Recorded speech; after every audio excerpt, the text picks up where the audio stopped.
kitchen. It's gonna be three things that plays over the easy outs every single weekend. That's usually when she ran. Study at E1. Me knowing Maria, she has. It's got of Elon, a little place where David. Coming to life, right? Yo. Okay,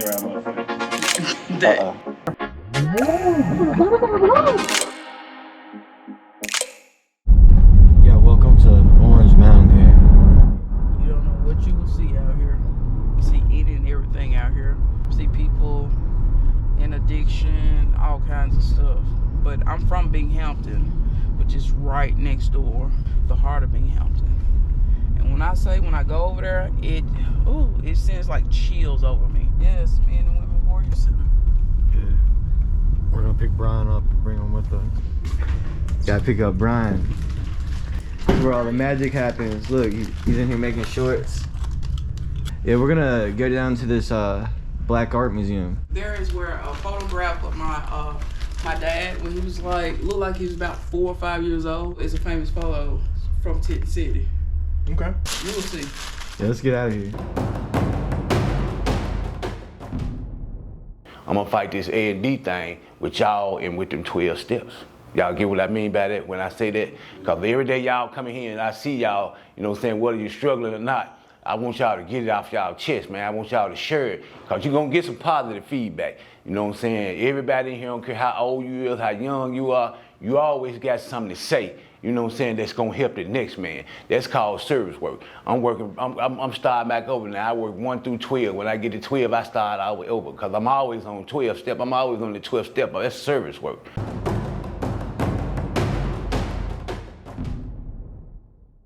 I'm praying it reaches people out here that are out here homeless and stuff or on drugs, and it draws them in. This is downtown Memphis, yes. This is FedEx Forum, Yeah. And one street over is Beale Street. This is a black historical place where Mr. Ernest Wilgers, it's his own museum where he took photos of people all over the U.S. You know, civil rights stuff. It's a lot of photos in here, beautiful photos.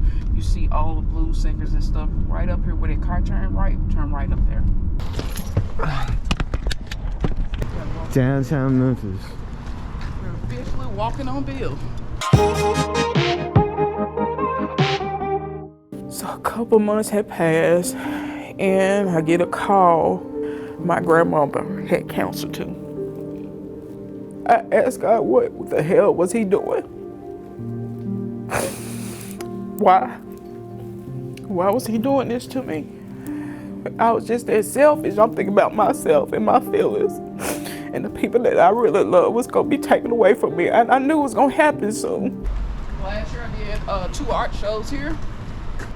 My guy Al Green, Aretha Franklin, and a lot more singers and stuff inside. So come on in. Hey, how are you? Hey, how you doing? Good. Mr. Joe, know we supposed to come down here? Her family is the Tent City. The family. See, The Tent City. Yeah. The family. That's her. Remember I was telling you about her? Really? Yeah. This is Mr. Withers right here. He's the famous photographer that took all of these pictures back then. This is my family photo right here. So this is your family? Yeah, that's my grandfather. He just passed away a couple months ago. My grandmother, she's still alive. My Aunt Pam. I think this is my Aunt Ann. That's my dad. See, history about what happened. I'm okay.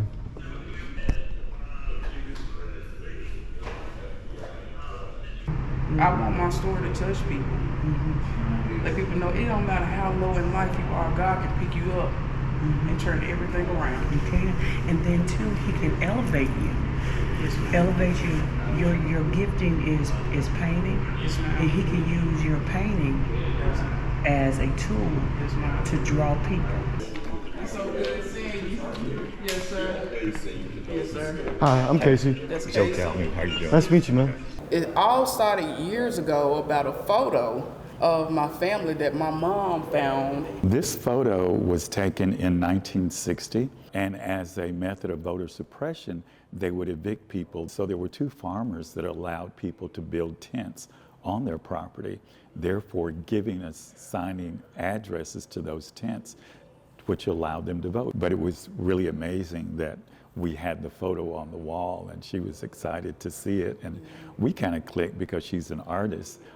We have a collection of artists, and we had 2 programs to allow the artists to present their work, and we were really pleased to have her. I've got 3 of your pieces at my own home. I try to support people and try to bring them to the museum and allow them to be able to share their story, their talents, and utilize it in a way that it gives them an opportunity for greater exposure. Thank you. Thank you. It's always good thing. Just got done interviewing Joe and Maria in front of the picture of her family of this tent city, and it's this fascinating place, this historical area. Look at all these pictures, and you can just like walk through history, and it's just interesting to think about all the connections, about all the history that's happened right here in Memphis. Memphis music history, Martin Luther King assassination, the sanitation worker strike.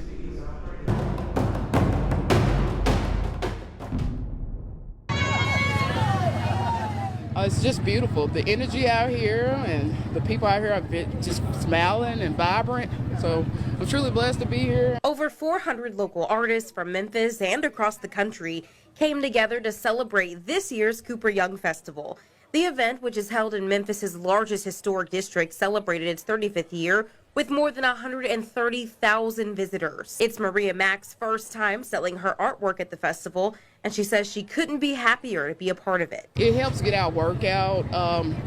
You never know where somebody's coming from. I'm starting over, trying to get back on my feet, and I met so many people this morning just from 7 o'clock to now, and the day is just beginning.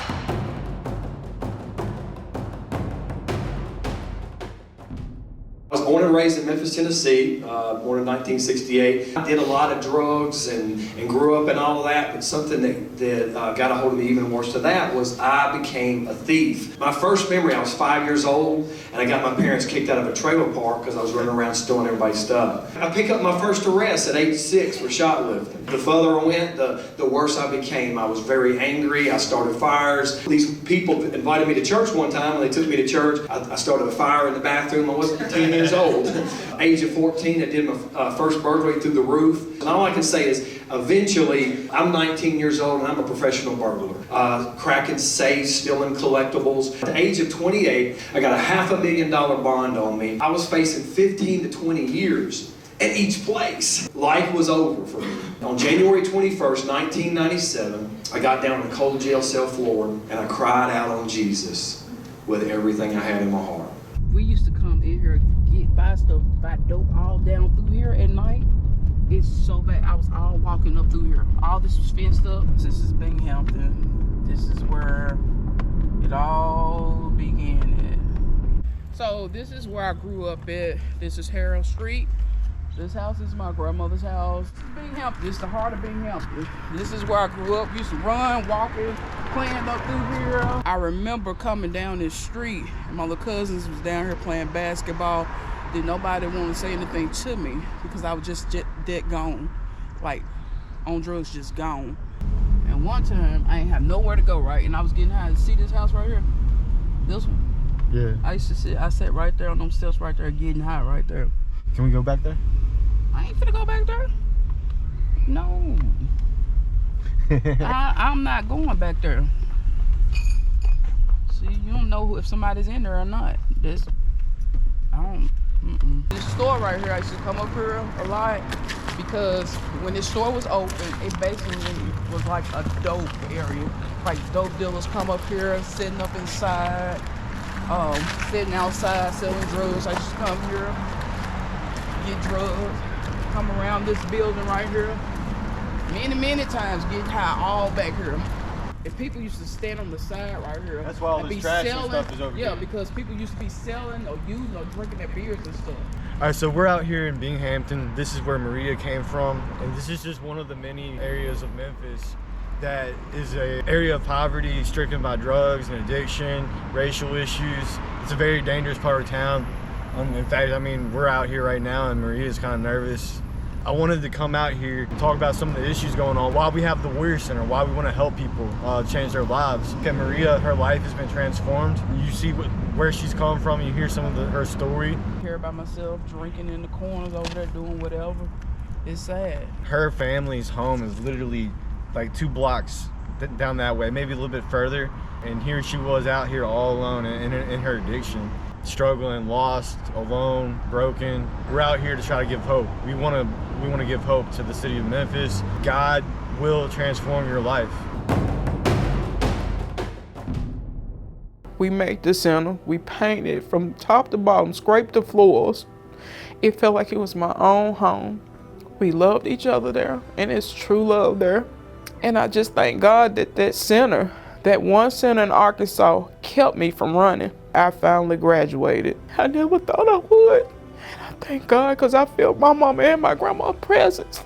The thing about it, she always been with me like God. He always been with me. Maria is a beautiful soul, and you can see that in her artwork. But when she came into the Warrior Center for Women program, she was very troubled and her heart was very bitter.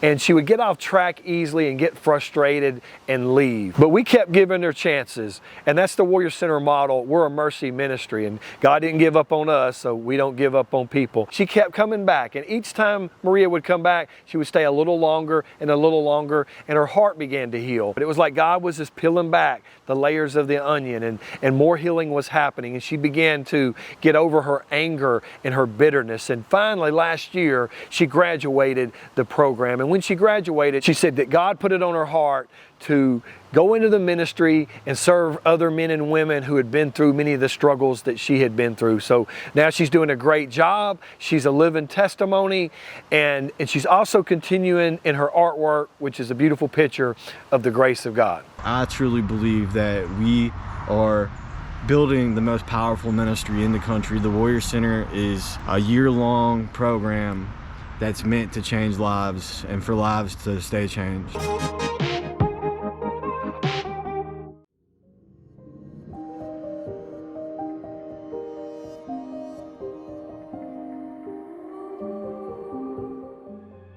If you're ready to embark on a life-changing journey, take the first step towards renewal. Reach out to the Warrior Center today and unlock the warrior within you. Because every story of redemption starts with a choice to heal, to overcome, and to rise.